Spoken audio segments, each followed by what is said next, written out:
আজ কল্পতরু উৎসব। প্রতি বছর 1 জানুয়ারি পালিত হয় এই কল্পতরু উৎসব। মনে করা হয় মহাপ্রয়াণের কয়েকদিন আগেই কাশীপুর উদ্যানবাটিতে এই দিনই কল্পতরু হয়েছিলেন শ্রীরামকৃষ্ণ। নিজের ভক্তদের সব মনোবাঞ্ছা তিনি পূরণ করেছিলেন এই দিনে। প্রতি বছরের মতো এবছরেও কল্পতরু উৎসবে কাশীপুর উদ্যানবাটি এবং দক্ষিণেশ্বরে ভক্তদের ঢল নেমেছে। আমাদের সঙ্গে রয়েছেন আমাদের দুই প্রতিনিধি। দক্ষিণেশ্বর থেকে রয়েছেন আমাদের প্রতিনিধি সোমা এবং কাশীপুর উদ্যানবাটি থেকে রয়েছেন আমাদের প্রতিনিধি কৌস্তব। আমি প্রথমে কৌস্তবের কাছে চলে যাব। কৌস্তব, প্রতি বছরের মতো এবছরেও সেখানে ভক্তদের ঢল নেমেছে, কি ছবি ধরা পড়ছে? মধুকল্পিতা, শুরুতেই তোমাকে জানাই নতুন বছরের শুভেচ্ছা।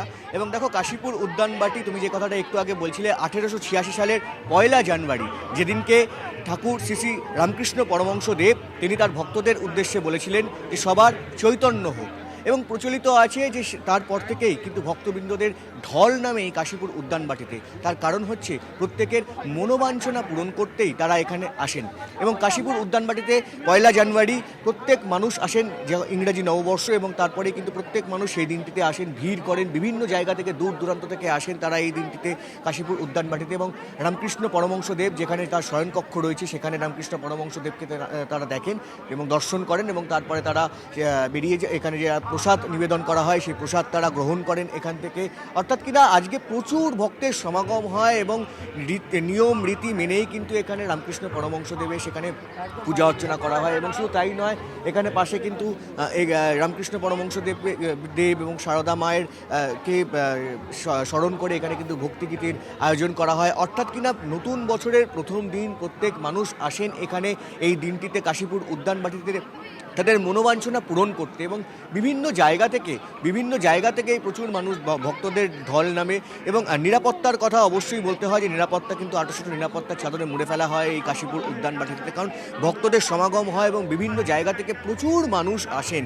এবং রামকৃষ্ণ পরমহংসদেব 1886 সালে যখন তিনি গুরুতর অসুস্থ অবস্থায় এই কাশীপুরের উদ্যানবাটিতে ছিলেন এবং জীবনের শেষ কয়েকটা দিন তিনি এখানে এখন কাটাচ্ছিলেন, তখন 1886 সালের 1 জানুয়ারি তখন তিনি এখানে যে তার ভক্তরা আসেন এখানে, এবং ভক্তরা রামকৃষ্ণ পরমহংসদেবের সঙ্গে যখন তাকে দর্শন পান, এবং তারপরে রামকৃষ্ণ পরমহংসদেব তখন এখানে তাদের উদ্দেশ্যে বলেছিলেন যে সবার চৈতন্য হোক। এবং তারপর থেকেই প্রত্যেক বছর প্রচুর ভক্তদের ঢল নামে এখানে, এবং প্রচুর ভক্তরা এখানে আসেন রামকৃষ্ণ পরমহংসদেবকে এখানে দর্শন করতে।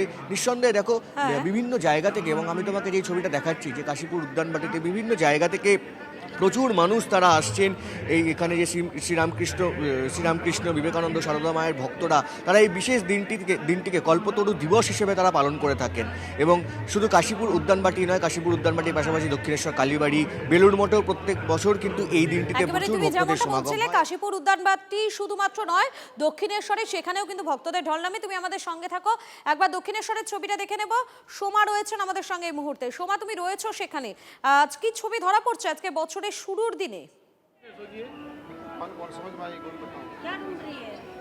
হ্যাঁ দেখো, বছরের শুরুর দিনে নতুন সূর্য মা ভবতারিণীর মন্দির থেকেই দেখবে।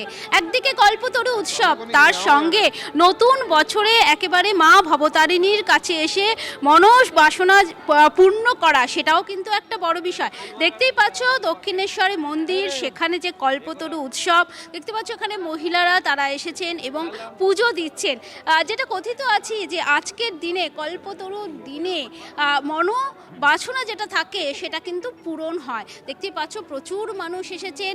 একদিকে যেমন মন্দির, অমিত একটু মন্দিরের ছবিটা দেখাও, একদিকে মানুষ মন্দিরে পুজো দিচ্ছেন, তার পাশেই কিন্তু দেখতে পাচ্ছ এখানে একটি বৃক্ষ আছে এবং সেখানেই কিন্তু পুজো দেওয়া হচ্ছে। মহিলারা তারা পুজো দিচ্ছেন। শুধুমাত্র মহিলারা নন, তার সাথে সাথে কিন্তু তাদের পরিবারের লোকজন তারাও কিন্তু সঙ্গে এসেছেন। আমি একটু কথা বলবো এখানে যারা এসেছে। আসেন প্রতি বছরই?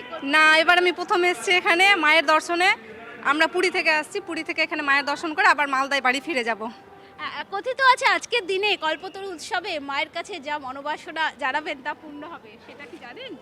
অত তো জানি না, মানে প্রথম এসেছি, মায়ের দর্শন করে খুব ভালো লাগলো, এটুকুই বলবো। অর্থাৎ যারা আসছেন তাদের পুরী যথেষ্ট থেকে ভালো এসেছেন। লাগছে এবং ভালো লাগবেই না বা কেন বলুন তো, কারণ আজকে বছরের প্রথম দিন, শুরুর দিন, আর শুরুর দিনেই মা ভবতারিণীর দর্শনে প্রত্যেকে এসেছেন। আপডেটের দিকে তোমরা নজর রাখো, যারা এসছেন তাদের সঙ্গে আমরা অবশ্যই পরবর্তীতে আবারও কথা বলবো। আপাতত তোমাদের দুজনকেই ধন্যবাদ। আর এই নতুন বছরে কল্পতরু উৎসবে কামারপুকুরে সেখানে ভক্তদের ঢল, সকাল থেকে মঙ্গল আরতি, পুজো পাঠ চলছে। রামকৃষ্ণদেবের আদি খড়ের বাড়িটিকেও সাজিয়ে তোলা হয়েছে। কল্পতরু উৎসব উপলক্ষে গোটা কামারপুকুর নাম সংকীর্তন সহযোগে প্রদক্ষিণ ভক্তদের।